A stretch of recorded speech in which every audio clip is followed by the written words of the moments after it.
The fight of the century, Canelo Alvarez and Terence Crawford, is not far from happening, and this bout is going to be historic for multiple reasons, from being the first mega fight on Netflix between two actual boxers, to having the opportunity for the first ever 3-time undisputed champion. Now, we're going to look at how both of these fighters can win and analysing their performances over recent years, starting with Terence Crawford, who is widely considered the #1 pound-for-pound fighter, and if not #1, is somewhere in the top 3, being up there with Alexander Usyk and Naoya Inoue. Now, the highlight of Crawford's career is one that stands far above the rest, the fight between Terence Crawford and Errol Spence Jr. Now, I don't think there was a single fight that was more anticipated in recent years than this particular bout. I'm a fan of both Crawford and Spence, which meant watching this fight was just a bit difficult. And after the win, Crawford made history in the 4-belt era, becoming the first 2-time undisputed champion in boxing, which leads on to another point that some people have been bringing up about Crawford, and that's the claim that Terence Crawford has a weak resume. Now, on its face, it might sound like a bit of a contradiction. How can someone be a 2-time undisputed champion and still have a weak record? Well, let's have a look at Crawford's welterweight career so far. Now, it's a staggering feat that Crawford has a 100% knockout rate at the welterweight division. From his first fight against Jeff Horn in the 147-pound division, all the way until his fight against Errol Spence. But then, why do so many people online say that Crawford doesn't have a good resume, leading to moments like this? Ricky Burns wasn't elite. What?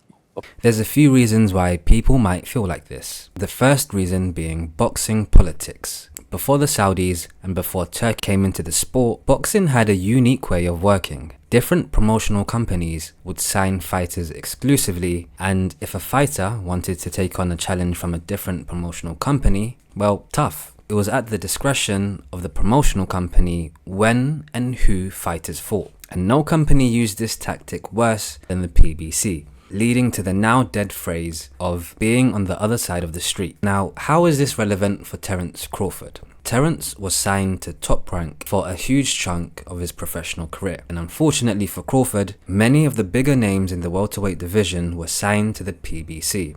Names like Danny Garcia, Keith Thurman, Sean Porter, and Errol Spence were some of the big names at the time in the welterweight division. So if you put yourself in the shoes of the PBC and Al Heyman, it would make no business sense for the PBC to put some of their biggest fighters and champions against a huge risk for not much profit. Especially in the past era of boxing, where if a boxer had a single loss on their record, it would be a huge drop in their profile as a fighter. So, unfortunately for Crawford, left him iced out of having some of the bigger fights at welterweight, despite him making numerous efforts to call out names like Thurman and Garcia. However, unfortunately, it just made sense both for the fighters and the promotional companies to just avoid Crawford. Crawford being iced out here undoubtedly was the first reason that his resume took such a hit. That isn't the only reason many people online critique Crawford's resume. You see, a lot of the names Terence has on his record have a lot of question marks surrounding them. Take these 3 fighters for example: Amir Khan, Kell Brook, and Errol Spence. Amir Khan. Do I even really have to explain this one? Now, Kell Brook was one of the bigger names amongst the welterweight division from a few years ago, notably beating Sean Porter. He then went on to move up in weight to take on one of the most difficult challenges in the sport of boxing, going against Triple G. And though Brook was game, by the 3rd round the fight began to tilt decisively in Golovkin's favour, with a lot of the punches that Triple G threw taking their toll on Brook, and Brook's right eye eventually began to swell. Despite his efforts, the difference in natural size and power became evident. Golovkin's shots carried far more weight, and Brook found himself absorbing punishment he simply couldn't withstand, leading to a stoppage in the 5th, and later was confirmed to have a broken orbital bone. And only months later, Brook's next fight was against Errol Spence, and similar to the Golovkin fight, Brook was game for the initial part of the fight, but Spence's pressure became too much for Kell Brook to withstand, leading to Kell Brook's second orbital bone fracture and him losing his welterweight title. And here's where Terence Crawford comes. There's simply no other way to put it. Kell Brook was damaged goods at the point of fighting against Crawford, being stopped in a manner that we've not seen him in his entire career. Now the next fighter that's critiqued on Crawford's resume is the 3-time world champion Errol Spence Jr. I feel like what I'm about to say here might be a bit controversial, but I'm very comfortable in backing up any point that I make here. So I feel like a lot of people might be surprised about what I'm gonna say about this particular fight. Now, in late 2019, Errol Spence was involved in a car crash that left many fans worried for his life, let alone his boxing career.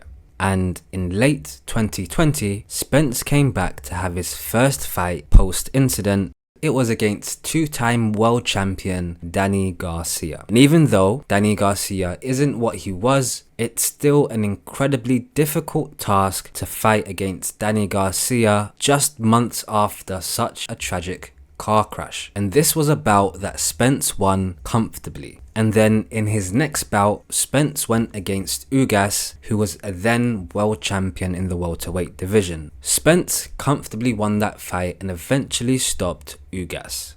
Now the reason that I highlight these two fights in particular is that Spence dominated high-level fighters post car crash. And now I feel that the reason for why the eventual fight between Bud and Spence went the way it did was more of a stylistic issue than it being the result of the car crash. So even though a lot of people don't really give Crawford the credit that he deserves for beating Spence, in my personal opinion, for the reasons I've given, that Spence beats high-level fighters post-car crash, I feel that it's unfair to critique Crawford for beating Spence in this particular fight. Now, in general, these are the two main reasons that people give when they critique Crawford's resume. First being that Crawford was iced out due to boxing politics, and the second was the question marks surrounding the fighters he fought. He's still undeniably a top pound-for-pound fighter. Now, another important thing to consider in the build-up of this mega fight is weight. Canelo Alvarez doesn't just campaign at 168 pounds. He's the 2-time undisputed fighter in this division, with the power to stop fighters that are big enough to naturally campaign at this weight class, stopping names like Caleb Plant and Billy Joe Saunders on his way to become undisputed. And when you look at Crawford, he's going to have to jump up 3 weight classes to match Canelo's weight. And the thing that makes me really concerned is that Canelo Alvarez, in one of his recent performances, fought against another undisputed fighter that came up in weight, Jermell Charlo. Now, Charlo had just become undisputed at 154 pounds and went on to fight against Canelo Alvarez in one of the most boring fights that Canelo's been in, probably only beaten by his recent performance against William Scull. However, this was because Jermell Charlo did not want to fight, and after coming up against some serious power, became incredibly negative for the remainder of the bout. Now, when you add in the fact Crawford's undisputed reign was a weight class below Jermell's, coming from a Crawford fan, it doesn't really fill you with much confidence. Now, I personally want Crawford to win just because I always love an underdog story, but it's most certainly a difficult task for the 2-time undisputed champion. And when you add in the fact that Crawford's debut at 154 against Madrimov, it really doesn't fill you with any bit of confidence. Crawford states that much of his struggle in the fight between Madrimov was due to his unusual style. Unlike a lot of the fighters Crawford's come against in the past, Madrimov fought with